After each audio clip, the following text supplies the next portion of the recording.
ជែកជាក្រុមឧស្សាហបាលរបស់សមាគមធនាគារកម្ពុជាហើយក៏ដូចជាខ្ញុំជាប្រធាននាយកប្រតិបត្តិរបស់ធនាគារប្រៃសណីកម្ពុជា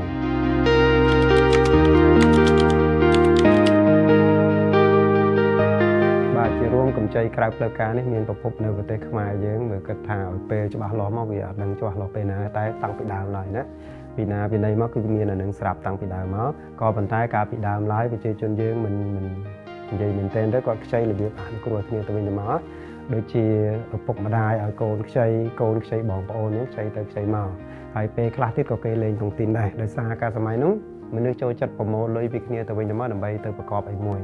តែកាលពីសម័យវាអត់ទាន់ទំនើបមនុស្សស្មោះត្រង់ច្រើនហើយមនុស្សអត់សូវធ្វើដំណើរទៅឆ្ងាយគាត់នៅសហគមន៍ណាគាត់នៅទីនឹងរហូតចឹងទៅដល់ពេលគាត់លេងតុងទីនឬក៏គាត់ខ្ចីអីមិនមានបញ្ហាទេអញ្ចឹងកម្ចីក្រៅផ្លូវការហ្នឹងបើគិតឲ្យច្បាស់លាស់ទៅមានយូរយារណាស់មកហើយនៅស្រុកខ្មែរតែកាលពីដើមឡើយគឺគេអ្នកខ្ចីគឺដោយសារការជួយគ្នាការ support ការគ្រប់គ្រងគ្នាទៅវិញទៅមកទៅប៉ុណ្ណឹងណាបរិបត្តិយើងសប្តាហ៍កម្ចីក្រៅផ្លូវការនឹងមានផលប៉ះពាល់ច្រើនជាងផលល្អដោយសារអ្នកក្រៅផ្លូវការនឹងជាទូទៅក៏អត់មានច្បាប់គ្រប់គ្រងគាត់អញ្ចឹងអ្នកដែលឲ្យខ្ចីនឹងគាត់យកប្រៀបខ្លាំងទៅលើអ្នកខ្ចីគាត់យកប្រៀបខ្លាំងដូចជាការប្រាក់នឹងក៏ខ្លាំងប្រាក់ពិន័យនឹងក៏ខ្លាំងលក្ខខណ្ឌផ្សេងនឹងក៏ខ្លាំងជួនកាលកិច្ចសន្យាដែលគាត់ទៅសេនឹងក៏យកប្រៀបជាងដែរអញ្ចឹងបើផលប៉ះពាល់សម័យឥឡូវនេះគឺប៉ះពាល់ធ្ងន់ធ្ងរមែនទែនដល់សេដ្ឋកិច្ចដល់អ្នកខ្ចី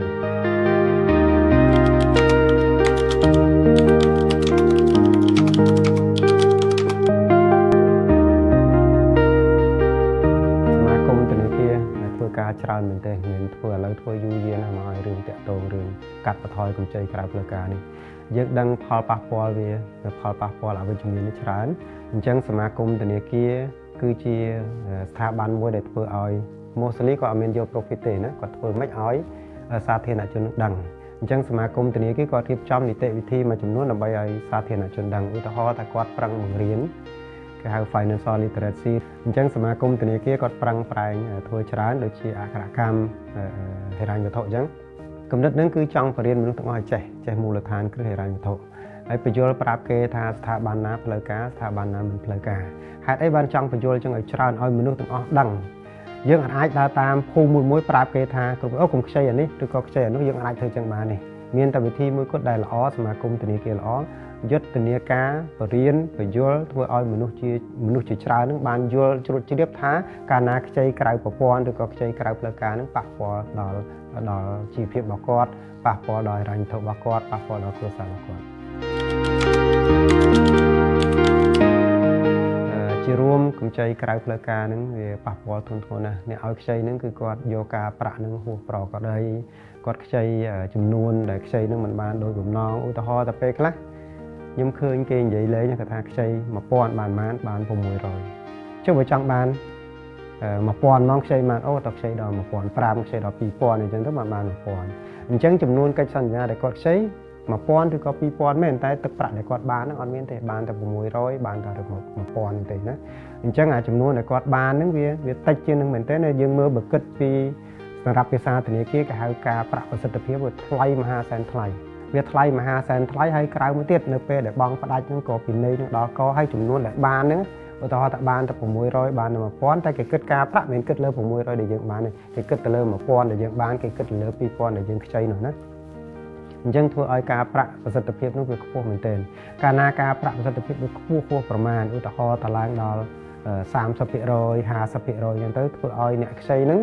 មុននឹងក្រោយឧទាហរណ៍ថាគាត់ខ្ចីភ្លាមអត់ទាន់ខូចភ្លាមទេក៏ប៉ុន្តែគាត់ខ្ចីយូរឆ្នាំគាត់ខ្ចីច្រើនឆ្នាំទៅច្រើនខែទៅ2ខែ5ខែ6ខែមួយឆ្នាំឡើងទៅគាត់ចាប់ដើមប៉ះពាល់ដល់ពេលប៉ះពាល់ម្ដងតិចធ្វើឲ្យវិបត្តិនឹងកាន់តែធ្ងន់ធ្ងរជួនកាលទៅលក់ដីសងគេសងអត់គ្រប់ផងណាជួនកាលទៅខ្ចីតែ3000ទេដល់ពេលបំណុលមែនទែន3ឆ្នាំក្រោយមកឡើងទៅ8000ឡើងទៅ10000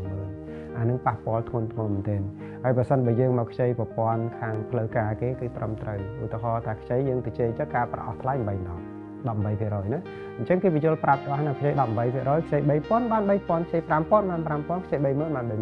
ញ្ចឹងណាហើយការប្រាក់បើថា18%គឺ18% 10% គឺ 10% 5% ហើយយើងនិយាយគ្នាដោយតម្លាភាពខ្ចី3ឆ្នាំបាន3ឆ្នាំហើយបើថាចង់ផ្អង់ផ្ដាច់មុនធ្វើម៉េចជូនដំណឹងមុន លាយលក្ខអក្សរអីលក្ខខណ្ឌណាអញ្ចឹងជាទូទៅអ្នកខ្ចីផ្លូវការគឺគាត់មានលក្ខខណ្ឌច្បាស់លាស់តម្លាភាពហើយអ្នកខ្ចីក្រៅផ្លូវការគឺលក្ខខណ្ឌមួយចំនួនគឺគេលាក់អំបាំង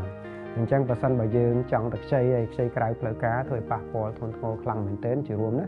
ដល់ជីវភាពគាត់មួយដល់ក្រុមគ្រួសារគាត់ដល់សហគមន៍គាត់និងដល់សង្គមជាតិទាំងមូល